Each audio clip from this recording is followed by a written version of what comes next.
दोस्तों, मैं आज आपको एक ऐसा राजा के बारे में बताने जा रहा हूं जो बहुत तेज दिमाग और बहादुर राजा थे, इतिहास के रिकॉर्ड्स के मुताबिक।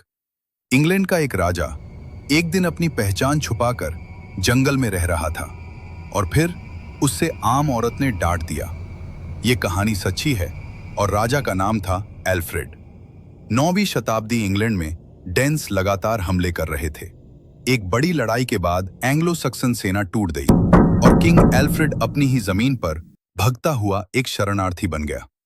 समरसेट के गीले जंगल, ठंडी हवा, कीचड़ से भरी जमीन, थका हुआ एल्फ्रेड एक छोटी सी झोपड़ी तक पहुंचा। खटखटाया, एक औरत ने दरवाजा खोला। उसने उसे पहचाना नहीं। बोली, अगर खाना चाहिए तो इन रोटियों का ध्यान रखो। चूल्हे पर केक्स पक रहे थे, आसन कम था। एल्फ्रेड ने हां भी कर दिया, लेकिन उस वक्त वो सिर्फ एक आदमी नहीं था, वो एक हरा हुआ राजा था जो अपना देश वापस लेना चाहता था।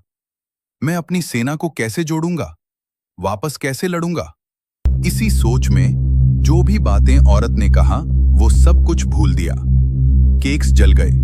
औरत वापस आई तो देखा जले हुए केक्स, धुएं की बदबू तो बहुत ही बुलंद आवाज से बोली, तुम बिल्कुल बेकार हो, काम नहीं कर सकते, बस खाना चाहिए। उसने एक राजा को डांट दिया, बिना जाने कि वह कौन है। एल्फ्रेड ने कुछ नहीं कहा, न अपनी पहचान बताई, न गुस्सा किया, बस एक आम इंसान की तरह चुपचाप सुनता रहा। बाद में इसी राजा ने अपनी सेना दोबारा जोड़ी और डेन्स को भी हरा दिया, और हिस्ट्री ने उसे नाम दिया एल्फ्रेड द ग्रेट, क्योंकि असली ग्रेटनेस सिर्फ जीतने में नहीं, अपने आप को कंट्रोल करने में होती है। दोस्तों, ये कहानी आपको कैसी लगी दोस्तों?